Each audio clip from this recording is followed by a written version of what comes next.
It's always a happy Monday, and welcome to the Sportsline Podcast here on the CHCH Media Platform. I'm Bubba O'Neill.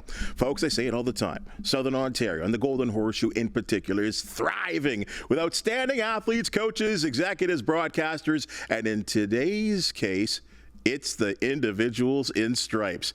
As I was told many moons ago, for a game to be played properly, 3 teams are needed: the home team, the visiting team, and the officials. Well, under the leadership of the Hamilton Board of Approved Basketball Officials comes the Fox 40 Summer Camp for officials. Since its beginnings back in 1988, up-and-coming officials are instructed on learning everything from rule interpretation, proper court positioning, and mechanics.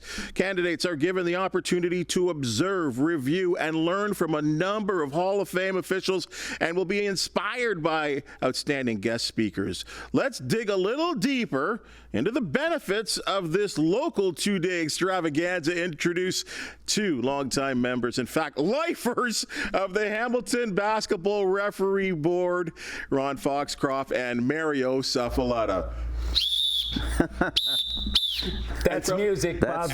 I know you love that music, and from this moment on, there will no longer be any Mario Suffoletta or Ron Foxcroft. It will be Foxy and Motzi from here on in. All right? Got it. Yeah, just that introduction gives us inspiration, Bob. That's a great introduction. Well, thanks for joining us here on the Sportsline Podcast. Your second venture onto the red seat, and we got a rookie. Sound the rookie alert here. Yes. But thanks for joining us, guys. And you know what? I really did mean it. The fact that I remember being told that you can't have a properly officiated sporting event.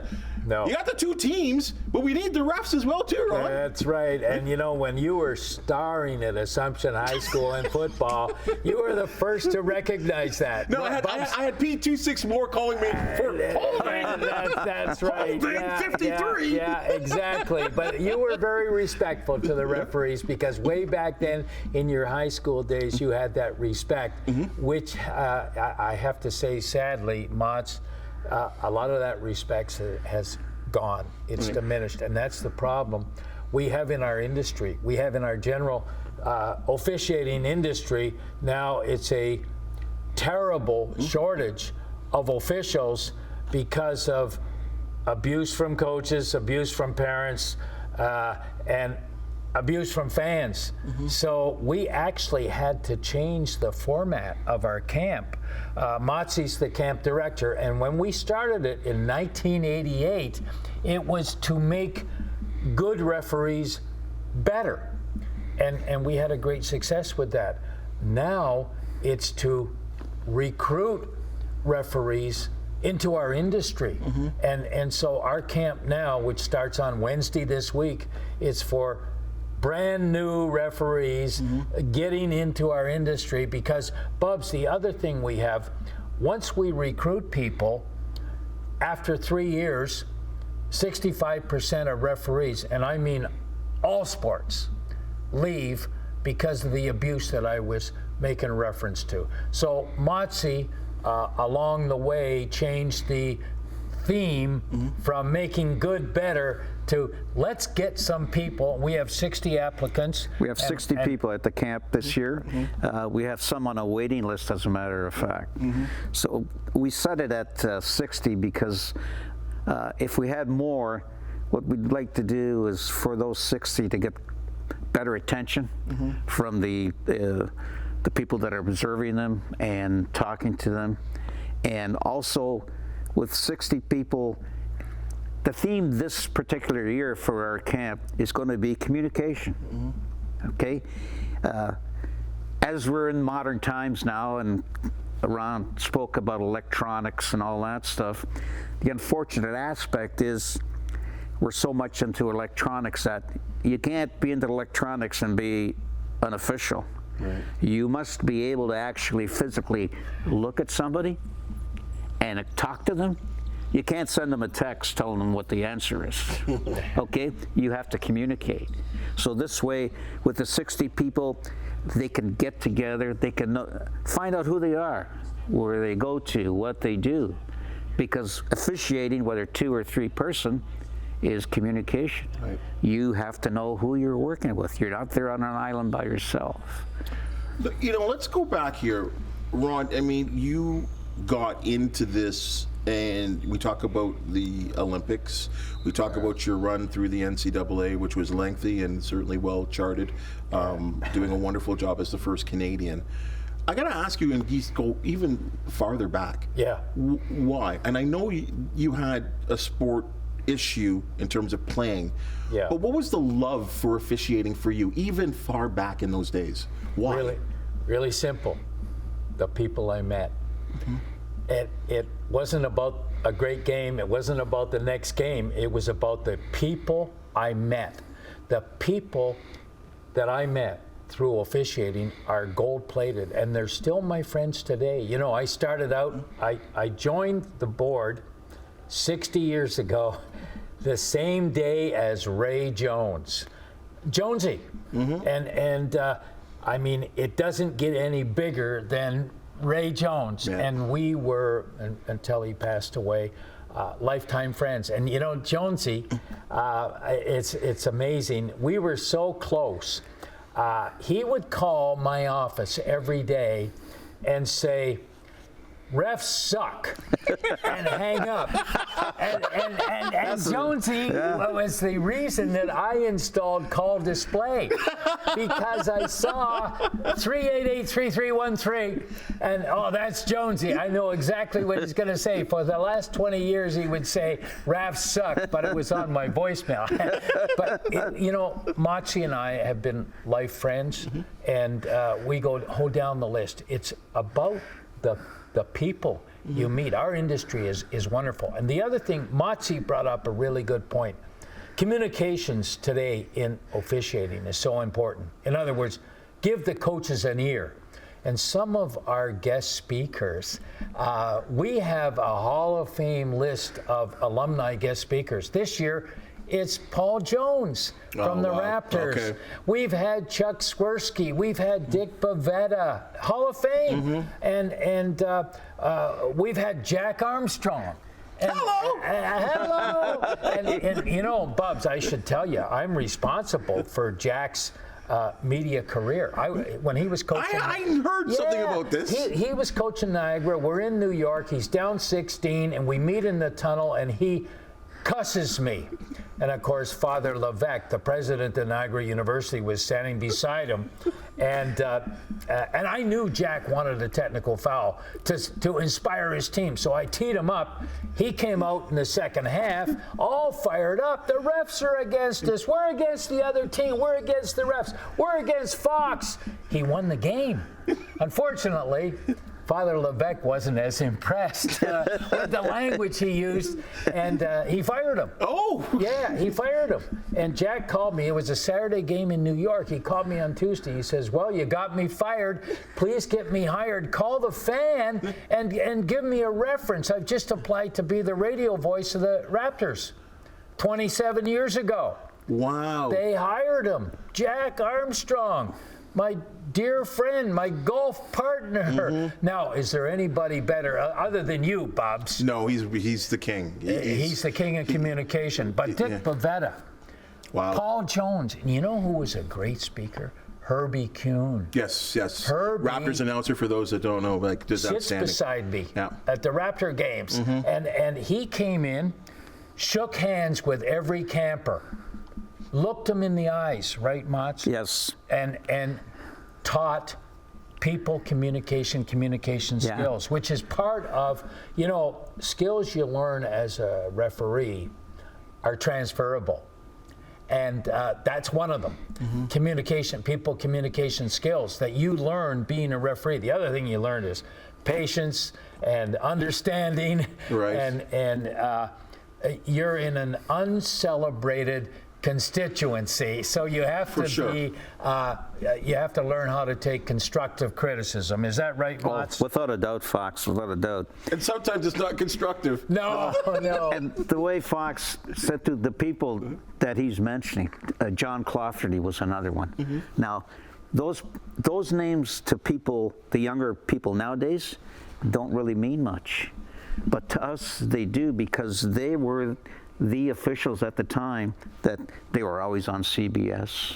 Okay, they were always doing big games on TV, and when Ron went out of his way to bring them to us, and we met them as individuals, they're just people, you know, and they're great people. And our upbringing through basketball, I mean, it's not far-fetched. I learned so much from people like Len Parisi, Bobby Wilmot, Jimmy Lyle, Bob Ross. Kitch? Kitch and Burt they were the foundation. We were some building blocks, and now the group next will be the building blocks. And we're instilling what they instilled in us, and we hope that it goes to the next group. It's going to be different, I understand that, but the core values that they taught us through officiating, just going out and doing a basketball game, the way they handled the people, the way they talked to you, the way they became a part of your life. And like everything else, with Ron, like I met Steve, Dave, young Ronnie, Ron's grandkids, you meet the families. The same with Lenny Parisi, his boys, they played baseball. One now was in the banking industry. And to see them all be successful, you know, it has, for me, for the 51 years, it has been unbelievable. Family. It's family. Right. You know, it's all part of the fabric of your life. Right. Okay. And I can tell you right now that the basketball has been like a second family to me. The people that I've met, the people that have had hard times, because once you know them personally, you know situations that they go through. Basketball's been great. You started this in '88. We but did. Then you got busy. I mean, you were busy doing your thing and traveling every weekend to different places all over the United States. 4 days a week. There you go. Carried American dimes in my pocket so I could call Marie and say, okay, now, what has Steve done with Bubba to get in trouble? Because the payphones would only take American dimes. So Bubba, you know, you and Steve got in a lot of trouble and caused me a lot of grief. So I was in an airport 4 days a week checking up on you and Steve. But no, I'll tell you why we started it. Basically, when I left Canada to go and referee in the United States and did my first games, a couple of things I realized. I'm not very good. I don't know very much about this industry. And all these people took me under their wings and mentored me. And I had been mentored, obviously, by Kitch and Bert and had advanced. But the basketball down there was an industry. The basketball up here at the time was a hobby. So I didn't get to referee, you know, that caliber of ball. So I realized I have a lot to learn, but I have a lot to share. And after 10 years, I turned to Motts and to Bert and to Kitch. You know, we've got a lot to share, and I think it's our honor, our privilege, and our duty to start a camp. We started in 1988. It's the longest running basketball referee camp ever in Canada, but we had a lot to share. And the one thing we always told the referees, get a mentor. And what we did is we brought in dozens of mentors from the United States that would help share the knowledge that they knew, they practiced every game. Right. And you know, I think we really improved officiating in Canada. And the other thing too, when they introduced 3-person officiating in the United States, I said, well, we need to introduce it in Canada. Right. And I did the first 3-person game up in Waterloo. Garney Henley was the coach at Guelph. And Don McRae was the coach in Waterloo. And we brought 3-person officiating and the knowledge about and now almost every game here is 3-person. As it kind of needs to be, I think. Well, it's a tough game. With the athletes that they are, the way they are right now, the size, the speed, it's not to be old man crying, but like it's changed, as you well know, right? They're bigger and faster, right? It's harder to referee. Without a doubt. There's more running and thinking involved and processing it but you have to do it so quickly that now the process is see the play, let the play happen, now make your decision. Don't think this is going to happen, or it looks like. If it looks like, you don't blow your whistle. You have to be definitive about everything.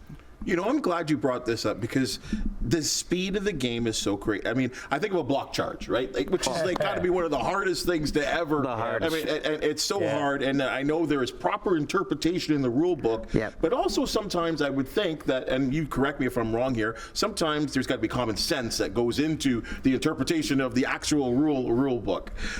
And when people are kind of all over you, and this is when you're looking at these new people that you guys are trying to instill and bring up. Yes. What kind of personality are you looking for in terms of an official, man or woman, to be the new you guys? Well, I think what you're looking for is somebody. First of all, when you talk to somebody about it, and the first thing they say to you is, "Oh, I tune everybody out." Well, that doesn't happen. There's no way in the world you tune everybody up. So it's the ability to listen, okay? Keep doing what you're doing and not be affected by what you're hearing. Because a lot of times, and it happens, an official is getting yelled and yelled at, and then all of a sudden the other coach says boo, and he gets a technical foul because you've been bothered so much by the other side that boom, as soon as the other side who's never said anything says a word, bang, you bang him, you know? Yeah. But these are traits in officials that you learn. And the ability to when the game's over, and I've never done a game, and I'm sure, Ron, where when the game's over and you're sitting there, or even when you're driving home in your car, you think to yourself, boy, that play, I really kicked that. Yeah. I shouldn't have called that. Or, gee, I really missed that. I should have had that. It's that ability. And then taking that and learning from it and then moving on. What the coaches and players deserve and want, and it's very difficult, consistency. If you're going to pass on a block charge at the north end, we teach you got the same play at the south end, you're going to pass on the block charge at the south end. That's what the players deserve. That's what we teach.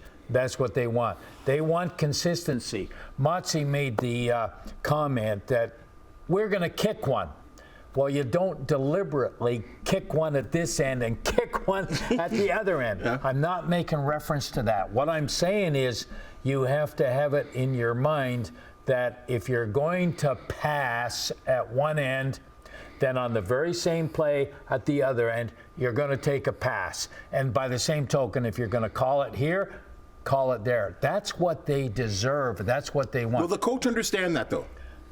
Normally they do. Okay. Normally they do. Sometimes they don't. But no, I would say on the whole, they understand you're trying to be. Now, Froggy Papero, NCAA referee from Syracuse, was great at that. When he would teach, pass at the north end, same play, pass at the south end. The other thing that we're looking for is we're looking for the referee that has the ability to listen, that has the ability to accept criticism, has the ability to do a good pregame conference and a good postgame conference. And the first thing they do that we teach, when you finished your game, you say to your partner, what could we have done better? That's important. So it's, officiating, it's not for everybody.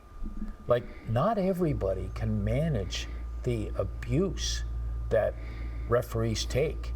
And that's why so many get weeded out after year 3. It's 65% in every sport gets weeded out. Not everybody have the ability to accept constructive criticism when you kick one. And when you kick one, you're the first to know. For sure. You have to know that. Yeah. Right. Yeah. A lot of the newer officials nowadays, when we came up, you did X amount of games at a certain level. Okay, then Kitch saw something in you, or Lenny Parisi saw something in you, or Peter Moore saw something in you, and that gets back to Kitch. And at the time, Bert was the assigner. So Kitch and Bert talk. Bert now gets you up to the next level and puts you with somebody that's going to help you. Okay? Nice. But always when you went to that next level, you had somebody who was a top dog. Yeah. Okay? So you got through it and you thought, hey, I'm pretty good, you know? Then you wind up doing that level with somebody who isn't a top dog, Right. and the roof falls in on you, Right. okay, and it happens. But that's where the teaching comes in. That's where Exactly. the teaching, and that's where you, as the junior person, you're watching the best, you know, or yeah. someone way ahead of you. Yeah. So it's a learn Yeah. situation. Well, my first college game, I'm refereeing with Guy Cipriani. Sipper. The Sipper, a real mentor to me throughout my entire officiating career, a guy who really gives back. I'm working a college game with him. The game's going. I'm thinking everything's going pretty good. Yeah. We got about 8 whistles, but the problem is Sip's got all 8 of them. So they call timeout. He comes over to me. He says, "Motzi, start blowing your whistle." I look at him and he goes, "If 2 guys come together and 1 guy ends up on the floor, blow your whistle. Yeah. Call something." Yeah. And this is my first college game.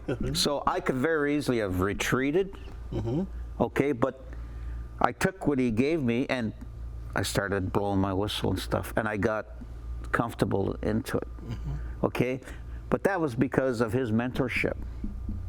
And letting me know and being honest with me, okay? And that's, that got me going. We can't get better at anything in life unless we have someone giving That's us right. it. And of course, it's the way it's told too, right? And in a real life situation like that too, you need that little tap on the shoulder Yeah. and say, hey. Yeah. Bubba, I first started refereeing, I was 17 years old. I started doing CYO at Blessed Sacrament. 4 games every Tuesday. I got $1 every Tuesday, 25 cents a game. $1. And I looked so forward to that. And then I did the CYO, and then the CYO had their championships. So I did the championships, and I thought, and then back at that time, all the high schools used to play their championships at MAC on a Saturday. So I go to the games, I'm sitting in the stands, and I'm watching Sip, Jimmy Lyle, and Foxy, all these guys working, and I'm sitting there, and the excitement and everything else, I'm thinking, Yeah. I want to do that, I want to do that. And at that time, I lived on the mountain, and just around the corner, Sip's family lived. So, and I'd go over to Sherwood and watch him work Friday nights, because back then, Friday night basketball. So he said to me, he said, "Why don't you come to the meetings?" He said, "When I go, I'll pick you." So I went to the to the meeting, and they were at MAC at the time, and Sip says, "Come here." He goes, "Bert, I want you to meet my buddy Motzi here, And Bert had a bit of the W.C. Fields look, and he had his glasses down here, and he looks at me over the top of his glasses. He looks at me and he goes, "Are you any good?" Here I am, like this. I said, "Hold on." He says, "Okay." He looked at Sip. He goes, "Okay, you brought him to me. You take care of him." Yeah. Right. Thank goodness he did. These are Yeah. the things. These are the things that, through officiating and through this new group of people that are coming in, that they have to look forward to, and hopefully they have all of the great experiences and the friendships that we have had over our We've years. discovered some real talent through the camp. Chris Bucella, a young referee that came to us at 18 years of age, just did the semifinal of the CEBL. Wow. He's now 25 years old, started with us at 18. And everybody, I explained to them, all our 60 applicants are coming in nervous. that's okay. I mean, we were at Motzi explained when he first got in, my first game, I'm scared to death. It's a normal thing to be nervous. That's okay. Be nervous, but go out there and we're going to teach you. The one thing Motzi learned from his mentor is when there's a wreck in the paint, blow your whistle. Gotta have some. You gotta have. It's either a charge or a block. Yeah. And Sip's gonna come in and take care of it as long as Motzi blew the whistle. But we've had some success. I named Chris Buccello from Hamilton. We had Janice Deacon. Janice Deacon started with us at a student at McMaster University, became the chancellor at University of Western, and refereed the Olympics. Wow. Became the first female to work in the OUA men's basketball. So every once in a while at our camp, we find some good referees, and then we find some great referees. Does that ever make you feel good? It's got to. That they start at our camp. Well, you just got me on a tangent here about women in the sport. This is a reality and a change of the sport. And basketball, we're seeing women coaches. Yeah. We're seeing women officials. And I remember, because we're in that age group where the change is starting. And I remember there was some opposition by some. Or if there wasn't opposition, there was a thought, oh, they can't last. There's just no way. Some of the guys are going to blow their top. They're going to make fun of the women. And it's just not going to work. But that has not been the case. No, we had our first female referee. Her name was Boot Spur. Yes. I don't know how she got the name Boot Spur, but she was amazing back in the day when ladies didn't referee men's basketball. But she came up through our board. Yep. And, you know, Bubs, I would expect the WNBA's coming to Toronto. And I would expect a WNBA referee is going to come out of our camp. That's spectacular. Yeah, it should come out of our camp. Yeah. For sure. And I you've just brought up a good point. There are some outstanding female referees because there's some outstanding female basketball being played right now. And Janice Deacon, Dr. Janice Deacon, was the first one. Yes. And she came to us scared to death. Bert called me and said, would you work a game with Janice Deacon? It was at Sheraton College. I had just worked at Penn State the night before. I said, Bert, I got to drive in from Penn State. He said, be at Sheraton College at noon. And I worked with Janice, and to be really honest, she wasn't very good, but she worked with Kitch and Bert and all these great mentors. It's so important. Mentoring in officiating is one of the most important things. You've had mentors in your illustrious career. So fortunate. At Cogeco and now CH. Motzi speaks of Sip and Parisi and Kitch and Bert and all the great Bob Wilmot mentors. That's a very important. One of the attributes we look at, and we tell our pending officials on Wednesday, find a mentor. Find a mentor, because you see that mentor will have the courage to tell you when you've made a mistake and teach you how to accept that constructive criticism, because you're going to make mistakes. Right. That's how we learn, right? Yeah. I mean, that's in terms of the learning. When you bring them into class, and Motzi, you can kind of break this down for us. And I kind of mentioned a little bit off the top about position. Like, what are they going to learn? Well,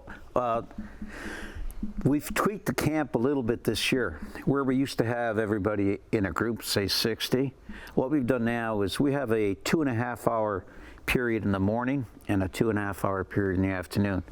So we've broken it in half, and we're separating the groups into 30-30. So 30 people will be out in the gymnasium, 30 people will be getting instruction, and the people that will be teaching them and evaluating them will be with them. So we get a situation where after an hour and a half, these people come in, these people go to the gym. So the people that have been teaching them can see, and the people that were in the gym previous with this group, now they'll be in the classroom going over the stuff that they've seen them do.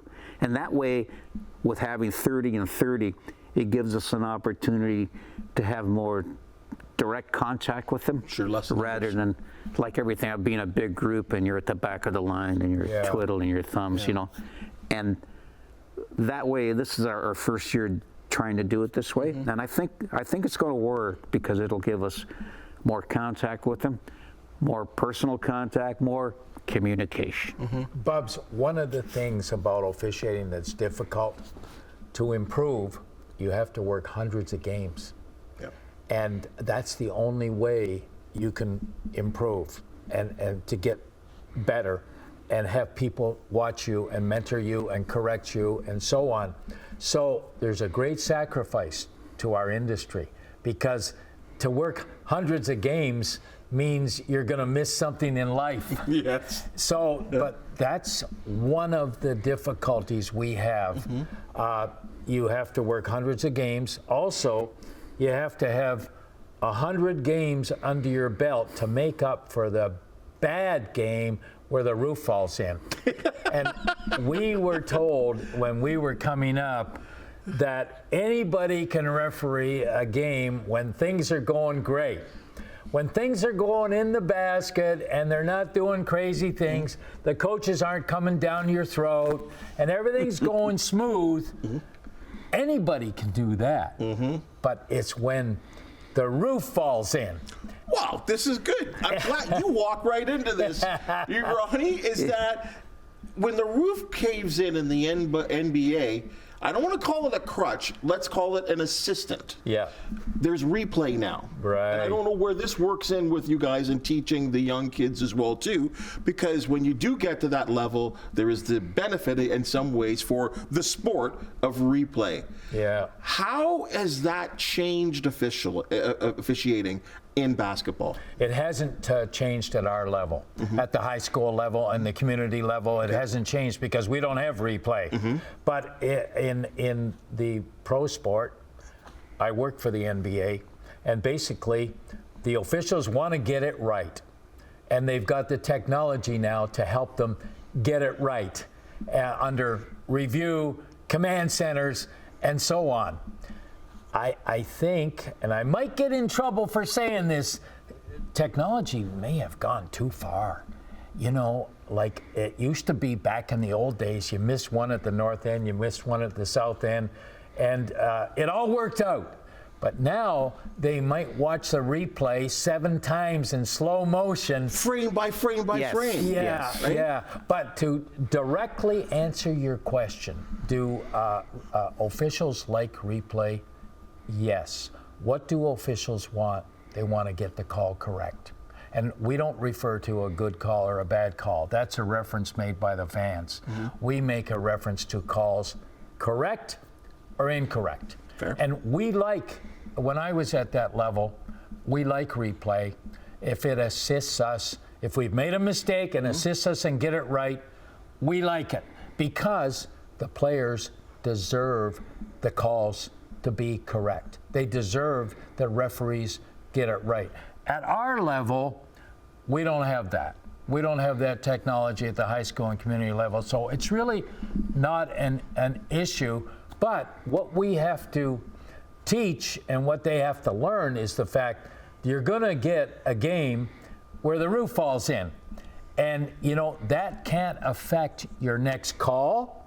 And it can affect your next game. What's happened sometimes at our level is we'll kick one, the roof will fall in, we'll have technical fouls all over the place, and now we go mute for the rest of the game. That's a hard thing to teach, and it's a hard thing to learn because, as I said, Bubs, you have to work 100 games to improve, which is a lot of sacrifice and missing things in your life. Yes. So we try and teach it, they try and learn it, but it's still hard when that roof falls in and you got coaches coming at you, fans going crazy, Parents. and parents and all kinds, and then you have to go out in the next play, ignore the fact that you've kicked one and get your focus back in the game. Hard thing to learn, hard thing to teach. And all of this stuff that Ron talked about, when the roof caves in, like we can talk about it because we've experienced it. Right. So what we're trying to do with the next group is kind of give them some warning signs. And the way and how we dealt with it, okay, we never dealt with it the same way again because we learned from it.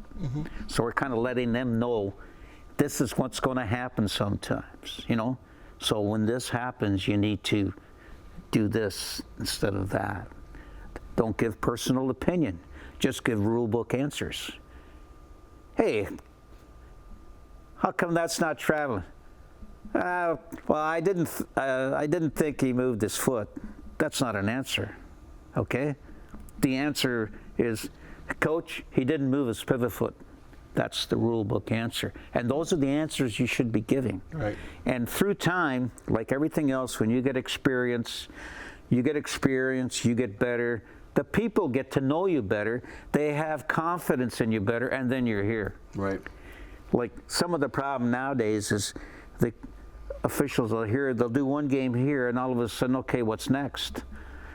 You know, you haven't become proficient here yet. Right. Okay? And then, Well, like they're in a hurry to get to the top. I call it the self-entitlement. Oh, Right. Without a Yeah, doubt. well said. Right? Without a doubt. Yeah. We have this. Yeah, That's part of right. I think that's just part of our era right now. Yes. We've Right. got an issue with that, and that goes in Right. everything.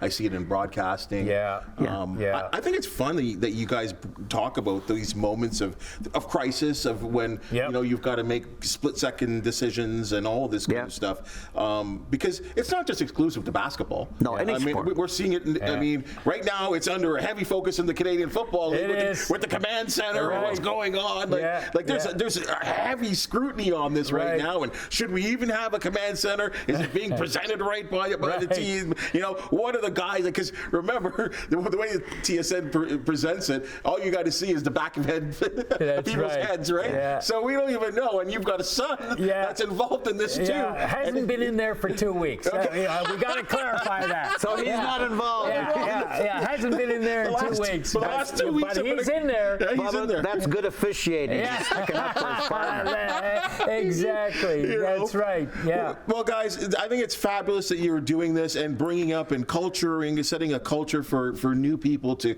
Yeah. come up and learn from some of the very best. I can honestly say that I've seen you guys in action, and the best part for me is not only have I seen you, and I'll throw Sipper in there as well too.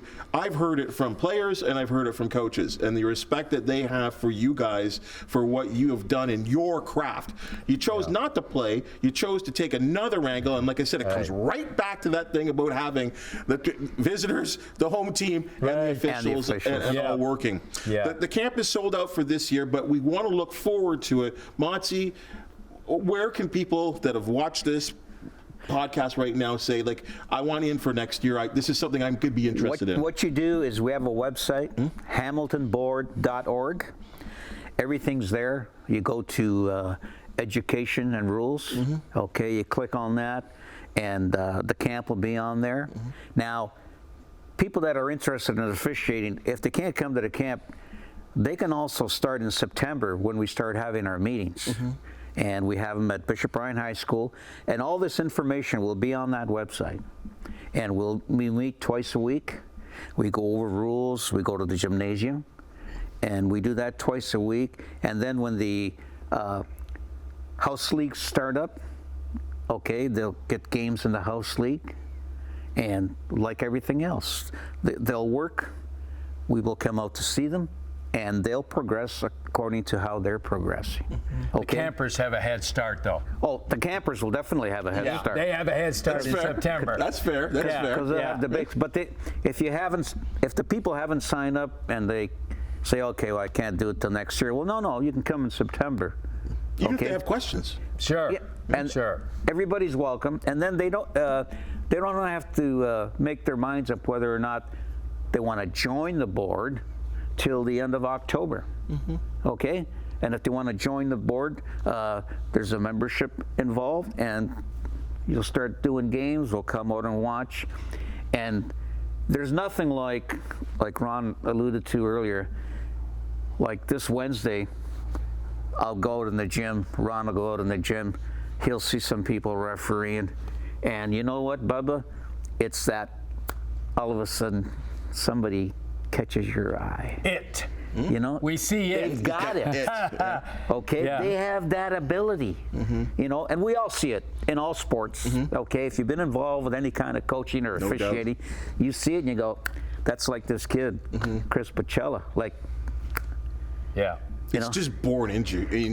It really is. It really is. You know, professionalism, the demeanor, the character.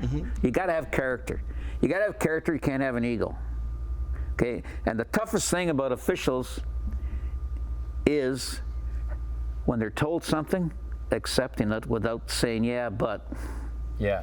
As soon as you say, yeah, but, you're not a good official. Okay? Because if you can't listen to a fellow official who's not criticizing you, he's trying to help you. Like, just the credentials that this man has. I have a photo of him at home looking up at Michael Jordan when he's dunking the ball. And I'm saying, Jesus, I know that guy. You know, I know that guy. You know? And we have people on our executive that are national evaluators. We have so much talent base here right in our own city that a lot of people don't understand. I don't get it. Like, you know? And I say it every single podcast. There is something in the water in Southern Ontario, but in the Golden Horseshoe in particular. Like, and I uncover broadcasters, I uncover business people, referees, sports people, and all. Like, it is amazing to me. And somehow, some way, if they're not born in this area, they got their start in this area. That's right. And it's amazing to me. You know, to join our camp, you need two things: attitude and hustle. Bring attitude, bring hustle. We'll teach everything else. That's important. And we'll be happy to do it too, because it makes us feel good. Yeah, it's not a for-profit camp either. There's well, the profit is what you do in getting these guys to the next level. That's right. We had 60 last year, 23 stayed as officials. That's a darn good record. That is. We don't want to cancel games because we can't provide officials. So this camp will provide officials. Proud of what you guys are doing. And just to give Ron his due, like this camp, when I decided to ask Ron if I could carry it on at entry level, his first reaction was, yeah, no problem. That'd be great. Like, what he gives back to the community. The campers get T-shirts, whistles, lunch, and that doesn't happen without Ron. And he does it because he's a community-based person. Ron loves to see people be successful at the officiating level, and he's instilled that into us, that a young guy like Chris to get to the position where he is now. I go watch games, and I'm proud. Like, I watch the games, but I'm proud of the officials. Sure. You know, I'm proud of the officials. You know? Well, I can only say that, you know, again, and I meant this as I said it, you know, where there's so many people I know in this area that at some point they were been officiated by one of you two. Yeah. Yes. Right? And they say nothing but good things.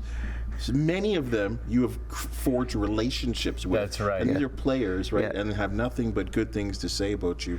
Enough that, you know what, and your credentials we don't even have to talk about. But as you talk about, it's the relationships that you've built, the friendships that you make. Right. And you guys have continued to do this. And now I think the fact that you are paying it forward in the way you are and doing this with this camp is a wonderful thing. The community. You know, I know you guys what you're going to say, but the community certainly does owe you in certain respects, because you don't have to do this, but you do it. You do it for the love, and you, as you said, as you guys have said a couple of times here, you love it because you want to see the next group coming up. Could I finish this story? You're going to love it. I just met a senior executive in Toronto, and he said, "You refereed me in university," and I thought, "Oh no, did I tee him up?" And he said, "You were okay," but I got another email from a guy.